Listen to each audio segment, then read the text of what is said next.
Haleluya, puji Tuhan. Selamat pagi, shalom, salam sehat.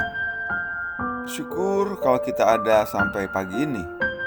Renungan pagi ini dengan tema Untuk Maksud Mulia, 2 Timotius 2 ayat 20-26. Dalam rumah yang besar bukan hanya terdapat perabot dari emas dan perak, melainkan juga dari kayu dan tanah. Yang pertama dipakai untuk maksud yang mulia, dan yang terakhir untuk maksud yang kurang mulia. Banyak gereja yang dipenuhi jemaat, tetapi tidak semua anggota jemaat menjalankan tugasnya dalam pembangunan gereja Tuhan. Mungkin mereka tidak tahu, mungkin juga karena merasa tidak mampu. Lalu bagaimana dengan Anda sendiri? Dalam kaitannya dengan pelayanan di gereja, aktif sebagai pemain atau hanya sebagai penonton?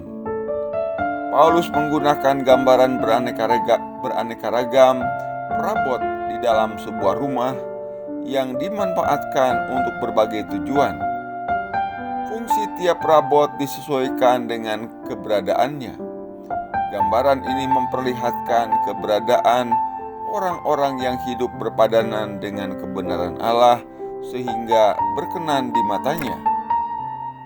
Kesetiaan mereka kepada firman Allah mempersiapkan hati mereka sedemikian rupa hingga dapat dipakai bagi pekerjaan Allah.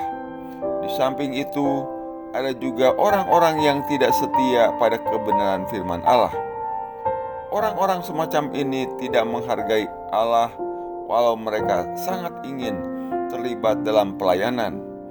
Mereka yang demikian adalah guru palsu. Lalu bagaimana seorang Kristen dapat dipakai untuk maksud yang mulia? Pertama, dengan menyucikan diri dari hal-hal yang jahat. Bila hal itu disebabkan pergaulan, jauhkan diri dari orang-orang yang walau menyebut diri Kristen tetapi hidup dengan tidak menghargai Allah. Sudah banyak orang Kristen yang jatuh dan kemudian menjauh dari Allah karena kedekatan mereka dengan orang-orang yang tidak memperdulikan Allah. Kedua, dengan menghindarkan diri dari perkataan kosong dan pertengkaran.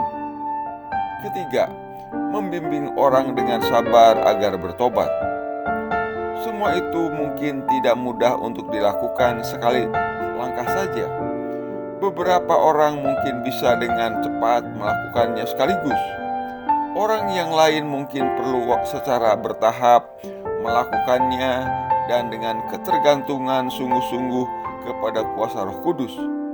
Namun bila kita benar-benar serius bersedia dipakai Tuhan di dalam rumahnya, maka kita tentu akan memperoleh pertolongannya.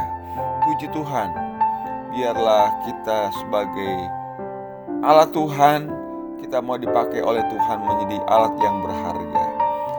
Jaga kehidupan kita supaya kita tetap hidup dalam kebenaran. Dan biarlah juga kita akan menjaga perkataan kita supaya terhindar dari perkataan-perkataan yang kosong dan penuh dengan pertengkaran. Mari yang terakhir kita akan membimbing orang-orang yang kita layani dengan sabar sehingga mereka hidup dalam pertobatan. Puji Tuhan. Mari kita bersyukur bersatu dalam doa. Terima kasih Tuhan buat renungan pagi ini. Mari Bapa, tolong kami sebagai pelayan-pelayan Tuhan, sebagai hamba-hamba Tuhan, supaya hidup kami berjalan sesuai dengan kebenaran firman Tuhan. Hidup kami menjaga kesucian, dan ajar kami juga menjaga perkataan kami. Biarlah perkataan kami membawa berkat, dan hidup kami Tuhan selalu berkenan kepadamu Tuhan. Terima kasih Bapa, ajar kami, berikan kami juga kesabaran dalam membimbing, membawa orang-orang supaya mereka hidup dalam pertobatan. Berikan kami juga Tuhan tetap sukacita dalam pelayanan kami. Terima kasih Bapa, kami ucap syukur dan kami serahkan seluruh anak Tuhan, jemaat Tuhan dimanapun mereka berada. Tuhan akan menjaga, merawat, dan menolong mereka. Terpujilah namamu demi nama Tuhan Yesus. Haleluya, amin. Hadapi hari ini dengan hati yang selalu bersyukur, dengan tidak bersungut-sungut. Melangkahlah dengan iman dan tetap semangat. Amin.